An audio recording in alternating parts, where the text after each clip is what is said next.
وقد كانت الأوائل من الصحابة والتابعين رضوان الله تعالى عليهم أجمعين لصفاء عقائدهم ببركة صحبة النبي صلى الله عليه وسلم وقرب العهد بزمانه ولقلة الوقائع والاختلافات وتمكنهم من المراجعة إلى الثقات مستغنين عن تدوين العلمين وترتيبهما ابوابا وفصولا وتقرير مقاصدهما فروعا واصولا الى ان حدثت الفتن بين المسلمين والبغي على ائمه الدين وظهر اختلاف الاراء والميل الى البدع والاهواء وكثرة الفتاوى والواقعات والرجوع الى العلماء في المهمات فاشتغلوا بالنظر والاستدلال والاجتهاد والاستنباط وتمهيد القواعد والاصول وترتیب الابواب والفصول وتکثیر المسائل بأدلتها وإيراد الشبه بأجوبتها وتعيين الأوضاع والاصطلاحات وتبيين المذاهب والاختلافات وسموا ما يفيد معرفة الأحكام العملية عن أدلته التفصيلية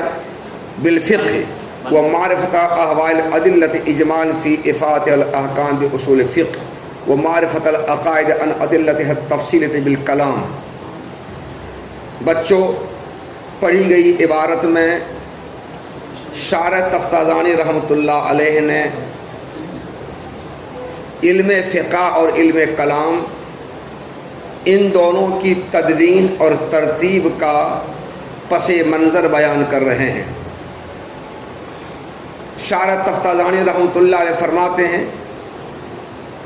کہ نبی کریم صلی اللہ علیہ وسلم کی صحبت کی برکت سے صحابہ کرام رضوان اللہ علیہم اجمعین کے عقائد بڑے صاف ستھرے تھے، اور نبی کریم صلی اللہ علیہ وسلم کی صحبت کے زمانے سے تابعین کا زمانہ قریب ہونے کی وجہ سے تابعین حضرات کے عقائد بھی صاف ستھرے تھے۔ عقائد صاف ستھرے ہونے کی وجہ سے ان دونوں حضرات کو مسائل میں یا عقائد میں شکوک و شبہات کم پیش آتے تھے، جس کی وجہ سے صحابہ اور تابعین کو علم فقہ اور علم کلام کو مدون اور مرتب کرنے کی ضرورت نہیں پڑی۔ نیز صحابہ اور تابعین کے زمانے میں نئے نئے مسائل بھی کم پیش آتے تھے اور اختلافات بھی کم پیش آتے تھے۔ وہ نئے مسائل جو کتاب و سنت میں منصوص نہ ہو، ایسے مسائل کم پیش آتے تھے۔ اس لیے بھی ان دونوں حضرات کو، صحابہ اور تابعین کو، فقہ اور کلام کو مرتب اور مدون کرنے کی ضرورت نہیں پڑی۔ اور اگر صحابہ اور تابعین کے زمانے میں کسی کو علم عقائد یا علم فقہ میں کوئی شک شبہ پیش آ بھی گیا یا ان حضرات کے درمیان معمولی اختلاف پیدا ہو بھی گیا، تو صحابہ اور تابعین کے زمانے میں ایسے اجلہ صحابہ موجود تھے جن اجلہ صحابہ کے علم کی گہرائی اور گہرائی پر لوگوں کو اتفاق تھا، اور جن کے اخلاص اور للہیت اور بے نفسی پر بھی لوگوں کو پورا اعتماد اور بھروسہ تھا۔ تو ایسے اجلہ صحابہ کے پاس جا کر اپنے شکوک و شبہات کو دور کر لیتے اور اختلافات کو بھی دور کر لیتے تھے۔ اس لیے صحابہ اور تابعین کو اپنے اپنے زمانے میں ان دونوں علموں کو مرتب اور مدون کرنے کی ضرورت نہیں پڑی۔ لیکن صحابہ اور تابعین کا زمانہ گزرنے کے بعد جب مسلمانوں کے درمیان اعتقادی فتنے پیدا ہوئے اور مختلف فرقے باطلہ پیدا ہوئے، معتزلہ، جبریہ، قدریہ، جہمیہ، یہ سب فرقے پیدا ہوئے اور ائمہ دین پر ظلم و زیادتی جب بڑھنے لگی اور رائوں کا اختلاف خوب ہونے لگا، بدعات و خواہشات کی طرف لوگوں کا میلان بڑھنے لگا اور نئے نئے مسائل روز بروز زیادہ پیش آنے لگے اور ان نئے پیش آمدہ مسائل کے جوابات اور فتاویٰ بھی مختلف ہونے لگے اور اہم مسائل میں لوگوں کا علماء کی طرف رجوع بڑھنے لگا، تو جن حضرات کو اللہ تعالیٰ نے استدلال اور استنباط کی صلاحیت عطا فرمائی تھی، ان حضرات نے فقہ اور کلام ان دونوں علموں کو مدون اور مرتب کیا اور دلائل کے ساتھ مدون اور مرتب کیا، اور ان دونوں علموں کے اوپر پڑنے والے اعتراضات کو نقل کر کے اس کا جواب دیا اور ان دونوں علموں کو باب وار اور فصل وار مرتب کیا اور ان دونوں علموں کے لیے اصطلاحات بھی وضع کیے۔ چنانچہ ان دونوں علموں کو مرتب اور مدون کرنے کے بعد اور ان دونوں علموں پر وارد ہونے والے اعتراضات کا جواب دینے کے بعد، جو علم تفصیلی دلائل کے ساتھ احکام عملیہ کی معرفت عطا کرتا ہے اس علم کا نام فقہ رکھا، اور جو علم دلائل کے مفید احکام ہونے میں دلائل کے اجمالی معرفت عطا کرتا ہے اس علم کا نام اصول فقہ رکھا، اور تفصیلی دلائل کے ساتھ جو علم اسلامی دینی عقائد کی معرفت عطا کرتا ہے اس علم کا نام انہوں نے کلام رکھا۔ اس طرح اس عبارت میں شارح تفتازانی رحمۃ اللہ علیہ نے علم کلام اور علم فقہ دونوں کی ترتیب اور تدوین کا پس منظر بیان کیا ہے۔ آپ ترجمہ دیکھیں، میں ترجمہ کر دیتا ہوں۔ اور جب متقدمین صحابہ اور تابعین رضوان اللہ تعالی علیہم اجمعین نبی کریم صلی اللہ علیہ وسلم کی صحبت کی برکت سے اور رسول اللہ صلی اللہ علیہ وسلم کے زمانے سے تابعین کا زمانہ قریب ہونے کی وجہ سے، ان کے عقائد کے صاف ستھرے ہونے کی وجہ سے اور نئے نئے مسائل اور اختلافات کم پیش آنے کی وجہ سے اور ثقہ حضرات سے ان لوگوں کا رجوع کرنے پر قادر ہونے کی وجہ سے، یہ حضرات ان دونوں علموں کو مدون اور ان دونوں علموں کو باب وار اور فصل وار مرتب کرنے سے اور ان دونوں علموں کے مسائل کو جزیات اور کلیات کی شکل میں بیان کرنے سے مستغنی اور بے نیاز تھے، یہاں تک کہ مسلمانوں کے درمیان اعتقادی فتنے پیدا ہوئے اور ائمہ دین کے خلاف ظلم و زیادتی پیدا ہوئی اور رائوں کا اختلاف اور بدعات اور خواہشات نفسانی کی طرف میلان ظاہر ہوا اور نئے نئے مسائل اور نئے نئے واقعات زیادہ پیش آئے اور اہم مسائل میں علماء کی طرف رجوع زیادہ ہو گیا، تو علماء حضرات نظر و استدلال اور اجتہاد و استنباط مشغول ہو گئے اور قواعد اور اصول کو تیار کرنے میں مشغول ہو گئے اور باب اور فصلوں کو مرتب کرنے میں مشغول ہو گئے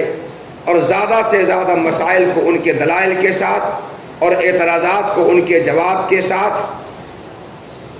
بیان کرنے میں مشغول ہو گئے اور اصطلاحی الفاظ کو ان کے معنی کے مقابلے متعین کرنے میں مشغول ہو گئے اور مذاہب اور اختلافات کو بیان کرنے میں مشغول ہو گئے، اور ان حضرات نے اس علم کا نام فقہ رکھا جو علم احکام عملیہ کی اس کے تفصیلی دلائل کے ساتھ معرفت عطا کرتا ہے، اور ان لوگوں نے اس علم کا نام اصول فقہ رکھا جو علم دلائل کے اجمالی احوال کی دلائل کے مفید احکام ہونے میں معرفت عطا کرتا ہے، اور ان لوگوں نے اس علم کا نام کلام رکھا جو علم اسلامی دینی عقائد کی معرفت اس کے تفسیر دلائل کے ساتھ عطا کرتا ہے۔ لأن عنوان مباحثی کان قولہم الکلام فی کذا و کذا،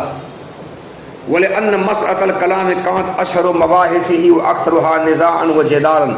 حتی ان بعض المتغلبة قتل كثيرا من اہل الحق لعدم قولهم بخلق القرآن، ولأنه يورث قدرة الکلام فی تحقیق الشرعیات والزام الخصوم كالمنطق الفلاسفة، ولأنه أول ما يجب العلوم التي إنما تعلم وتتعلم بالكلام فأطلق عليه هذا الاسم لذلك ثم خص به ولم يطلق على غيره تمييزا، ولأنه إنما يتحقق بالمباحثة وإداءة الكلام من الجانبين، وغيره قد يتحقق بمطالعة الكتب والتأمل، ولأنه أكثر علوم نزاعا وخلافا فيشتد افتقار إلى الكلام مع المخالفين والرد عليهم، ولأنه لقوة أدلته صار كأنه هو الكلام دون ما عدام العلوم، كما يقال للأقوام الكلامين هذا هو الكلام، ولأنه لابتنائه الأدلة القطعية المؤيدة أكثرها بالأدلة السمعية كان أشد العلوم تأثيرا في القلب وتغلغلا فيه فسمي بالكلام المشتق من الكلم وهو الجرح، وهذا هو كلام القدماء۔ بچوں، لأن عنوان مباحث ہی سے شارح تفتازانی رحمۃ اللہ علیہ نے علم کلام کا علم کلام نام رکھے جانے کی 8 وجہیں بیان کی ہیں۔ علم کلام کا نام علم کلام کیوں رکھا؟ 8 وجہ تسمیہ انہوں نے بیان کی ہیں۔ پہلی وجہ تسمیہ یہ ہے کہ متقدمین متکلمین کے زمانے میں جب مخالفین کے ساتھ کسی موضوع اور کسی مبحث کو لے کر گفتگو ہوتی، چاہے سامنے میں گفتگو ہو یا کتاب میں گفتگو ہو، کتابوں میں سوال جواب کی شکل میں ہو، تو اس وقت میں وہ عنوان جو قائم کرتے تھے وہ عنوان اس طرح قائم نہیں کرتے تھے ھذا باب فی بیان مسئلۃ کذا، ھذا باب فی بیان مسئلۃ کذا، ھذا باب فی بیان مسئلۃ کذا، ایسا نہیں عنوان قائم کرتے تھے، یا ھذا فصل فی بیان مسئلۃ کذا، ایسا نہیں عنوان قائم کرتے تھے۔ مثلا ھذا باب فی اثبات النبوت، ھذا باب فی اثبات الامامت، ھذا باب فی رؤیت الباری، ھذا باب فی بیان مسئلۃ خلق القرآن۔ اس طرح باب کے ساتھ عنوان قائم نہیں کرتے تھے، عنوان قائم کرتے تھے کیسے؟ ھذا کلام فی مسئلۃ خلق القرآن، ھذا کلام فی بیان اثبات النبوت، ھذا کلام فی بیان الامامت، یا ھذا کلام فی بیان رؤیت الباری۔ اس طرح وہ عنوان قائم کرتے تھے۔ تو باب اور فصل کے ذریعے عنوان قائم کرنے وجہ کلام کی عنوان قائم کرتے کلام۔ جب اس علم کلام میں مختلف موضوعات اور مباحث پر متقدمین متکلمین گفتگو کرتے تھے تو عنوان الکلام کے لفظ سے قائم کرتے تھے، ھذا کلام فی بیان مسئلۃ کذا، ھذا کلام فی بیان مسئلۃ کذا۔ تو چونکہ عنوان ہوتا تھا الکلام، اس لیے اس علم کا جو عنوان تھا اس علم کے عنوان کا جو نام تھا اسی نام کے ساتھ اس علم کا نام رکھ دیا گیا کلام۔ اس کو کہتے ہیں تسمیۃ العلم باسم عنوان مباحث ہی۔ اس علم کے مباحث اور موضوعات کا جو نام تھا اس مباحث اور موضوعات کے نام کے ساتھ اس علم کا نام رکھ گیا، اور اس علم کے مباحث اور موضوعات کا نام کیا تھا؟ الکلام۔ تو اس علم کا نام کیا رکھا گیا؟ کلام۔ تسمیۃ العلم باسم عنوان مباحث ہی کے طور پر اس علم کا نام کلام رکھا گیا۔ یہ پہلی وجہ تسمیہ ہے۔ لأن عنوان مباحث ہی کان قولم الکلام فی وکذا وکذا۔ علم کلام کا نام علم کلام اس وجہ سے رکھا گیا کہ علم کلام کے مباحث اور موضوعات کا عنوان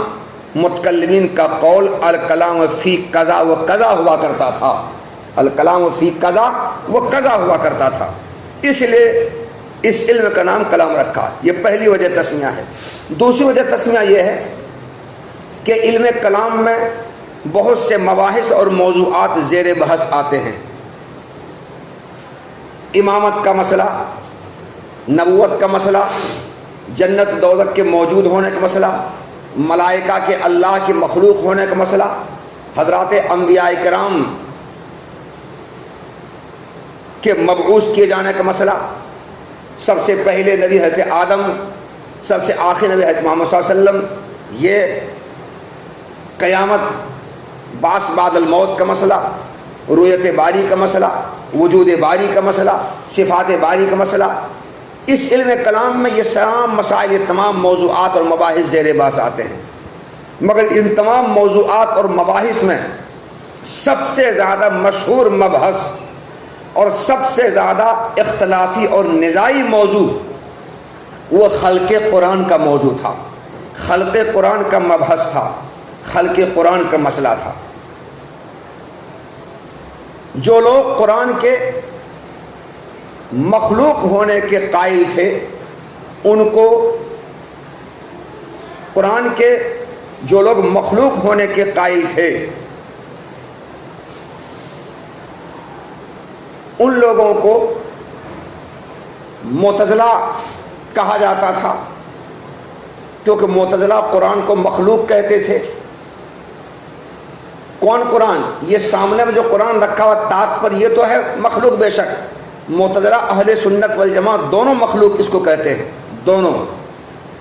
اور وہ قرآن اور وہ کلام اللہ جو اللہ کی صفت ہے، جو کلام نفسی ہے، وہ کلام نفسی معتزلہ اس کو بھی مخلوق کہتے تھے، اور اہل سنت والجماعت اس کو غیر مخلوق اور قدیم کہتے تھے۔ تو معتزلہ حضرات قرآن کلام اللہ جو کلام نفسی ہے، جو اللہ کی صفت ہے، جس طرح یہ موجودہ قرآن طاق پر رکھا ہوا ہے، یہ ہے مخلوق، اسی طرح سے اللہ کی صفت جو کلام نفسی ہے معتزلہ کے نزدیک وہ بھی ہے مخلوق۔ مگر اہل سنت والجماعت جس میں حضرت امام حنبل رحمۃ اللہ علیہ ہیں، یہ لوگ قرآن کو جو اللہ کا کلام ہے، کلام نفسی، اس کو غیر مخلوق کہتے تھے، غیر مخلوق۔ تو مامون رشید اور معتصم باللہ یہ دونوں امیر المومنین گزرے ہیں، ان دونوں کے زمانے میں قرآن کے مخلوق اور غیر مخلوق ہونے کا مسئلہ بڑا معرکۃ المعارہ مسئلہ تھا، اور ایمان و کفر کا معیار بن چکا تھا۔ جو قرآن کلام اللہ کلام نفسی کو مخلوق اور حادث کہتا تھا وہ مسلمان سمجھا جاتا تھا، اور جو غیر مخلوق قدیم کہتا تھا وہ غیر مسلم کافر سمجھا جاتا تھا۔ تو چونکہ اہل سنت والجماعت حضرت امام حنبل رحمۃ اللہ علیہ قرآن کلام اللہ کلام نفسی کو غیر مخلوق کہتے تھے، تو یہ اہل سنت والجماعت خلیفہ مامون رشید یا خلیفہ معتصم باللہ کی نگاہ میں کافر اور غیر مسلم تھے، مرتد تھے، کافر تھے۔ تو قرآن کو مخلوق نہ کہنے کی وجہ سے مامون رشید خلیفہ نے اور معتصم باللہ خلیفہ نے بہت سے علماء حق کو قتل کرا دیا، جان سے مار دیا، کیونکہ یہ لوگ ان کی نگاہ میں کافر ہیں۔ حضرت امام احمد ابن حنبل رحمۃ اللہ علیہ کو جیل کی سلاخوں میں ڈال دیا، اور جیل کی قید و بند ان کو سہنا پڑا، برداشت کرنا پڑا۔ تو قرآن کے مخلوق اور غیر مخلوق ہونے کا مسئلہ اتنا بڑا اختلافی اور نزاعی مسئلہ بن گیا تھا کہ معتزلہ جیسے ظالم حکمرانوں نے قرآن کو مخلوق نہ کہنے کی وجہ سے بہت سے علماء اہل حق کو قتل کرا دیا۔ تو یہ مسئلہ بڑا نزاعی اور اختلافی مسئلہ تھا، قرآن کلام اللہ مخلوق ہے یا غیر مخلوق۔ اور علم کلام کے تمام مسائل اور مباحث اور موضوعات میں سب سے زیادہ مشہور ہو گیا تھا، سب سے زیادہ مشہور۔ تو اس مسئلے کے سب سے زیادہ مشہور ہونے کی وجہ سے کلام اللہ مخلوق ہے یا غیر مخلوق، یہ مسئلہ سب سے زیادہ مشہور ہونے کی وجہ سے اور سب سے زیادہ نزاع و اختلافی ہونے کی وجہ سے اس علم کلام کا نام کلام رکھ دیا گیا۔ تو علم کلام میں مسائل اور موضوعات مباحث بہت ہیں، مگر ان میں سب سے زیادہ مشہور اور سب سے زیادہ نزاع و اختلافی کلام اللہ کا مخلوق اور غیر مخلوق ہونا تھا۔ اس لیے اس نزاعی مسئلے اور اس اختلافی مسئلے، اس مشہور ترین مسئلے کے ساتھ اس علم کا نام رکھ دیا گیا۔ کیا رکھا؟ علم کلام۔ دیکھو، اور اس لیے کہ کلام الہی کے مخلوق یا غیر مخلوق ہونے کا مسئلہ اس علم کے مسائل اور مباحث میں سب سے زیادہ مشہور تھا اور سب سے زیادہ نزاع و اختلافی تھا، یہاں تک کہ بعض ظالموں نے بہت سے اہل حق کو قتل کرا دیا، کیونکہ یہ اہل حق قرآن کے مخلوق ہونے کے قائل نہیں تھے، اس لیے قتل کرا دیا۔ تو سب سے زیادہ مشہور اور سب سے زیادہ نزاع و اختلافی ہونے کی وجہ سے اس علم کا نام کیا رکھ دیا گیا؟ کلام۔ وَلِأَنَّهُ يُورِثُ قُدْرَةً عَلَى الْكَلَامِ فِي تَحْقِيقِ الشَّرْعِيَّاتِ وَإِلْزَامِ الْخُصُومِ كَالْمَنْطِقِ الْفَلَاسِفَةِ۔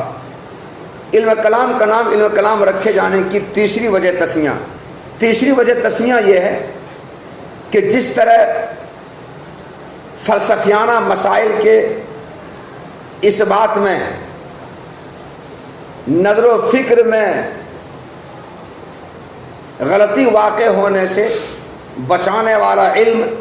نطق پر قدرت پیدا کرتا ہے،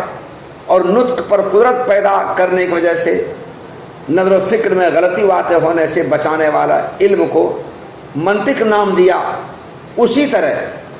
مسائل شرعیہ کے اس بات میں اور مخالفین کو ساکت اور لاجواب کرنے میں، مخالفین کے ساتھ بحث کرنے میں، یہ علم کلام پر بحث و مباحثہ پر قدرت پیدا کرتا ہے، اس لیے اس علم کا نام کلام رکھ دیا گیا۔ کیا رکھ دیا گیا؟ یہ علم کلام پر بحث و مباحثہ پر قدرت پیدا کرتا ہے، اس لیے اس علم کا نام کلام رکھ دیا گیا۔ دیکھو، وَلِأَنَّهُ، اور اس لیے کہ یہ علم مسائل شرعیہ کے اس بات میں اور مخالفین کو ساکت اور لاجواب کرنے میں، کلام کرنے پر قدرت پیدا کرتا ہے، جیسے فلاسفہ کے لیے منطق، یعنی جس طرح فلسفیانہ مسائل کی اس بات میں نظر و فکر میں غلطی واقع ہونے سے بچانے والا علم نطق پر قدرت پیدا کرنے کی وجہ سے نظر و فکر میں غلطی واقع ہونے سے بچانے والے علم کا نام منطق رکھا، اسی طرح مسائل شرعیہ کے اس بات میں اور مخالفین کو ساکت اور لاجواب کرنے میں، ان کے ساتھ کلام بحث و مباحثہ کرنے میں یہ علم کلام قدرت پیدا کرتا ہے، اس لیے اس علم کا نام کلام رکھا۔ یہ تیسری وجہ تسمیہ ہے۔ چوتھی وجہ تسمیہ، وَلِأَنَّهُ أَوَّلُ مَا يَجْمَعُ الْعُلُومِ الَّتِي إِنَّمَا تُعَلَّمُ وَتَتَعَلَّمُ بِالْكَلَامِ فَأُطْلِقَ عَلَيْهِ هَذَا الْاسْمُ لِذَلِكَ ثُمَّ خُصَّ بِهِ وَلَمْ يُطْلَقْ عَلَى غَيْرِهِ تَمْيِيزًا۔ چوتھی وجہ تسمیہ یہ ہے کہ دنیا میں جتنے علوم ہیں وہ سارے علوم کے سیکھنے اور سکھانے کا ذریعہ کلام ہی ہے، بات چیت ہی ہے۔ کلام اور بات چیت جب تک نہ ہو تو کوئی علم سیکھا نہیں جا سکتا ہے، کوئی علم حاصل نہیں کر سکتا ہے۔ تو دنیا میں جتنے علوم ہیں، تمام علوم کے سیکھنے اور سکھانے کا ذریعہ کون ہے؟ سبب کون ہے؟ کلام، بات چیت۔ تو تمام علوم مسبب اور ان تمام علوم کے سیکھنے کا سبب کلام ہوا۔ تو تسمیۃ المسبب باسم سبب کے طور پر سارے علوم اس بات کے مستحق تھے کہ ان کا نام کلام رکھا جاتا۔ تسمیۃ المسبب باسم سبب کے طور پر سارے علوم اس بات کے مستحق تھے کہ ان کا نام کلام رکھا جاتا، مگر چونکہ علم کلام وہ علم ہے جس کے ذریعے اللہ کی وحدانیت اور اللہ کی صفات معلوم ہوتی ہیں، تو علم کلام کی بدولت ذات باری کا ایک ہونا اور ذات باری کی صفات کا علم ہوتا ہے، اور توحید باری اور صفات باری یہ اول الواجبات ہے۔ کیا یہ تمام واجبات میں سب سے پہلا واجب ہے؟ جب یہ پہلا واجب ہے تو اس کے سیکھنے کا جو ذریعہ ہوگا وہ بھی پہلا واجب ہوگا، اور توحید باری اور صفات باری کو سیکھنے کا ذریعہ کلام ہے، تو کلام بھی پہلا واجب ہوا۔ تو چونکہ کلام توحید باری اور صفات باری کو سیکھنے کا ذریعہ ہے، تو جیسے توحید باری صفات باری تمام واجبات میں پہلا واجب ہے، تو اس کے سیکھنے کا جو ذریعہ اور سبب ہوگا وہ بھی پہلا واجب ہوگا۔ تو تمام علوم میں توحید باری اور صفات باری کو سیکھنے اور سکھانے کا ذریعہ میں یہ سب سے پہلا واجب ہے، اس لیے اس کے اور واجبات ہونے کی وجہ سے اسی کلام کے ساتھ اس علم کا نام کلام رکھ دیا گیا، کلام کے ساتھ اس علم کا نام کلام رکھ دیا گیا۔ اور دوسرے علوم سے اس علم کلام کو ممتاز رکھنے کے لیے یہ نام اسی کے ساتھ خاص کر دیا گیا، اور دوسرے علوم کا نام کلام نہیں رکھا گیا، گرچہ دوسرے علوم کے سیکھنے اور سکھانے کا ذریعہ بھی کلام ہے، لیکن دوسرے علوم پر اس نام کا اطلاق نہیں کیا گیا، اور یہ نام اسی علم کے ساتھ خاص کر دیا گیا، اسی کا نام کلام پڑ گیا۔ چلو وَلِأَنَّهُ، یہ چوتھی وجہ تسمیہ ہے، اور اس لیے کہ علم کلام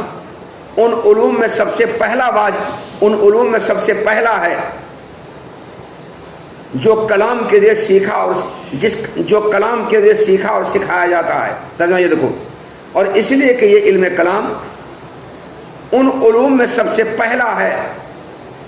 جس کو کلام کے سیکھنا اور سکھانا واجب اور ضروری ہے، اس لیے یہ نام اسی پر اس نام کا اطلاق کیا گیا، پھر یہ نام اسی علم کے ساتھ خاص کر لیا گیا، اور اس علم کو دوسرے علوم سے ممتاز رکھنے کے لیے اس علم کے علاوہ دیگر علوم پر اس نام کا اطلاق نہیں کیا گیا۔ پانچویں وجہ تسمیہ، وَلِأَنَّهُ إِنَّمَا يَتَحَقَّقُ بِالْمُبَاحَثَةِ وَإِذَاعَةِ الْكَلَامِ الْجَانِبَيْنِ وَغَيْرُ قَدْ يَتَحَقَّقُ بِمُطَالَعَةِ الْكُتُبِ وَالتَّأَمُّلِ۔ پانچویں وجہ تسمیہ یہ ہے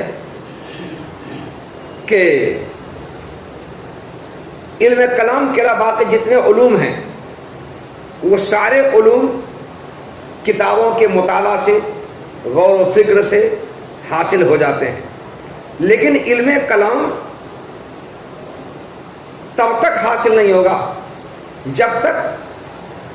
متکلمین کو اپنے مخالفین کے ساتھ گفتگو نہ کرنا پڑے، بحث مباحثہ نہ کرنا پڑے، سوال جواب نہ کرنا پڑے، ترک وترک نہ کرنا پڑے، مناظرہ نہ کرنا پڑے، مکالمہ نہ کرنا پڑے۔ گویا مخالفین کے ساتھ جب تک مناظرہ نہ کیا جائے، مکالمہ نہ کیا جائے، بحث نہ کیا جائے، مباحثہ نہ کیا جائے، تب تک علم کلام کما حق ہو کسی کو حاصل نہیں ہو سکتا ہے، اور علم کلام میں گہرائی اور گہرائی حاصل نہیں ہو سکتی ہے، علم کلام میں پختگی حاصل ہو سکتی ہے، اور کوئی بھی آدمی متکلم اور مناظر نہیں ہو سکتا ہے۔ گویا علم کلام میں پختگی، گہرائی اور گہرائی حاصل ہونے کے لیے،